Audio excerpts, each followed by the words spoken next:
هالفيديو حورجيكم كيف نشتغل على الالوان لنلاقي الالوان اللي هي حتلبق على لون بشرتنا، وهول الالوان اللي حيجملوا لنا الصوره. بنحط سواد حول الوجه وعلى الشعر، بصير بس عندنا البشره هي واضحه لنعرف اذا هي وورم ام ما كول.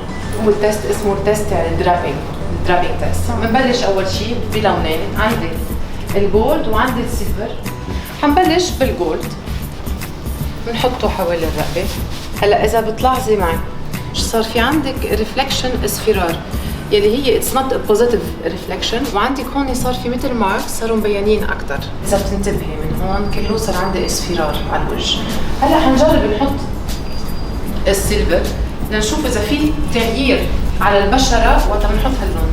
لاحظتي كيف هون صار عندي ضوء، كل النور صار على وجهك. ننتبه على الزرق، تحت العيون الزرق كيف خف، صار عندنا مثل نوع من الترفيع من المنخار. واذا بتلاحظي تمك صار عندك كانه كونتور ناتشورال على التم. وإذا بتحطي لون مع ريفلكشن مضبوطه على السكين تون تاعتك بتلاحظي وجهك هالرسم. ويلي كثير لاحظته على فكره على بشرتك هو وقت حطيت السيلفر، التعب اللي يبين تحت العيون كثير خف وصار عم بيعطي ضوء. البشره تاعيتك بالالوان الكول، الوان الباردين اللي هن بيفوتوا فيهم كل شيء على زرق. هلا اكيد كل كاتيجوري عندها سب كاتيجوريز، اللي هلا نحن بدنا نحكي عندك بالكول الوينتر وعندك السمر. بقى بدنا نشوف هلا انت سمر اما وينتر. انا بحب كثير استعمل اصلا الزهر والازرق عشان بيكون كثير واضح على الوجه.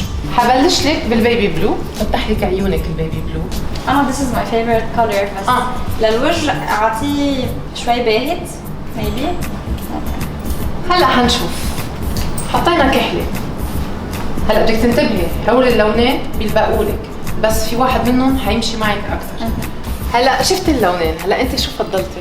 الكحله اكيد. الكحله انا كمان انا معك. الكحله عطى الانتنسيتي اللي بيبي بلو كان عطيها هي لعيونك، بس صارت هون اقوى.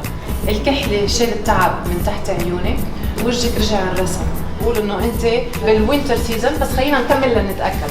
حنفوت هلا بالزهر. عندك شفايفك زهره، ممنوع تلبسي سهر فاتح.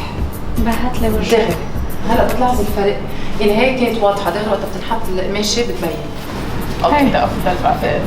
هيدا افضل بكثير. ايه الغامق اوتوماتيك عطى لون مزبوط، صرتي عم يبين معك. طلع على شفافك، الشفاف ببينوا مكحلين شوي، عندك هالزهر يلي طلع من الشفاف. هلا عرفنا الالوان اللي بيبقوا لك، نمشي على الالوان يلي هي الوينتر. عندنا الحمار اللي فايت فيه الزرق، عندك الاخضر اللي بيفوت فيه الزرق، يعني عندك الوان كثير بيور بالزرق تاعهم. هول الالوان عم نحكي ابر بودي، بعدين كل شيء تحطيه من تحت مش مشكله، مش حيعمل ريفلكشن، بس تنتبهي على كل شيء حيكون حد وجهك من فوق. وهي خلص صار فينا نقيمه. ثاني مره بنشوف الالوان دايركتلي عليكي. لاحظتوا انه وقت جيتي كنت لابسه لون كثير كان ظابط على لون بشرتك. which is good يعني.